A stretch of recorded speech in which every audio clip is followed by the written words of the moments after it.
എല്ലാവർക്കും നമസ്കാരം. കേരള ഹോം കുക്കിങ്ങിലേക്ക് എല്ലാവർക്കും സ്വാഗതം. ഇന്ന് നമ്മളിവിടെ ചെയ്യാൻ പോകുന്നത് ഒരു classic Kerala style prawns mango കറിയാണ്.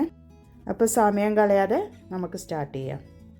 ആദ്യമായി ഒരു ചട്ടി ചൂടാകാൻ വെക്കാം. എന്നിട്ട് അതിൽ കുറച്ച് വെളിച്ചെണ്ണ ഒഴിച്ചു കൊടുക്കാം. അതൊന്ന് ചൂടായി വരട്ടെ. മീൻകറി എപ്പോഴും നമ്മൾ വെളിച്ചെണ്ണയിൽ ഉണ്ടാക്കുമ്പോഴാണ് അതിൻ്റെ കൂടുതൽ ടേസ്റ്റ് വരുന്നത്. എണ്ണ ചൂടായാൽ അതിലേക്ക് ഒരു അര സ്പൂൺ കടുക് ചേർത്ത് അതൊന്ന് പൊട്ടി വരട്ടെ. കടുക് പൊട്ടി വരുമ്പോൾ അതിൻ്റെ കൂടെ നമുക്കൊരു 1/4 സ്പൂൺ ഉലുവയും കൂടി ചേർത്ത് അതും ഒന്ന് പൊട്ടിക്കാൻ വെക്കുക.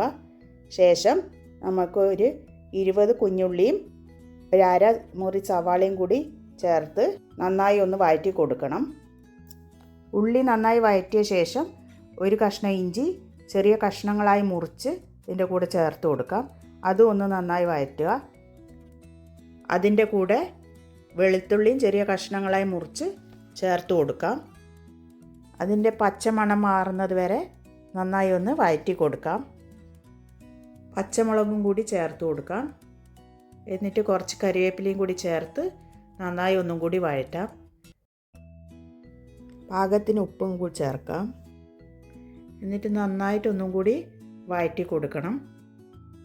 ഒരു 1/4 സ്പൂൺ മഞ്ഞൾപ്പൊടി, 1 സ്പൂൺ കാശ്മീരി ചില്ലി പൗഡറും കൂടി ചേർത്ത് കൊടുക്കാം.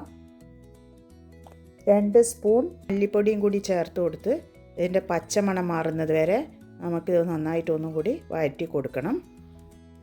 ഇതിലേക്ക് പച്ചമാങ്ങ ചെറിയ കഷ്ണങ്ങളായി മുറിച്ചതും കൂടി ചേർത്ത് കൊടുക്കാം. ഇതിലേക്ക് ഒരു 1/4 സ്പൂൺ വെള്ളം കൂടി ചേർത്ത് ഒന്നും കൂടി നമുക്കിതൊന്ന് ഇളക്കി കൊടുക്കണം. ഇനി നമുക്കിതിലേക്ക് തേങ്ങാപ്പാൽ ചേർത്ത് കൊടുക്കാം. ഒരു അരക്കപ്പ് തേങ്ങാപ്പാൽ ഞാനിപ്പോൾ ഇവിടെ ചേർത്തിട്ടുണ്ട്. ഒരു അരക്കപ്പ് വെള്ളം കൂടി ഇതിൻ്റെ കൂടെ ചേർത്ത് കൊടുത്ത് ഇതൊന്ന് നന്നായി തിളക്കാൻ വെക്കണം. ഇതൊന്ന് തിളച്ച് വരുമ്പോൾ ഇതിലേക്ക് നമുക്ക് ചെമ്മീൻ കഷ്ണങ്ങൾ ഓരോന്നായി ചേർത്ത് വേവാൻ വെക്കണം. ഇതിനിടയിൽ മറ്റൊരു ഫ്രൈയിങ് പാനിൽ കുറച്ച് ഉള്ളിയും ചുമന്ന മുളകും കരിവേപ്പിലയും കൂടി താളിച്ചെടുക്കുക. ഇത് വെന്ത ശേഷം താളിച്ചതും കൂടി ഇതിൻ്റെ കൂടെ ചേർത്ത് ഒരു 15 മിനിറ്റ് നേരത്തേക്ക് ഇതൊന്ന് മൂടി വെക്കാം. നമ്മുടെ പ്രോൺസ് മാംഗോ കറി ഇവിടെ തയ്യാറായിരിക്കുന്നു. എല്ലാവരും ഇതൊന്ന് ട്രൈ ചെയ്ത് ചാനലിലേക്ക് സബ്സ്ക്രൈബ് ചെയ്യാത്തവർ ഒന്ന് സബ്സ്ക്രൈബ് ചെയ്ത് ലൈക്കും ചെയ്യണേ.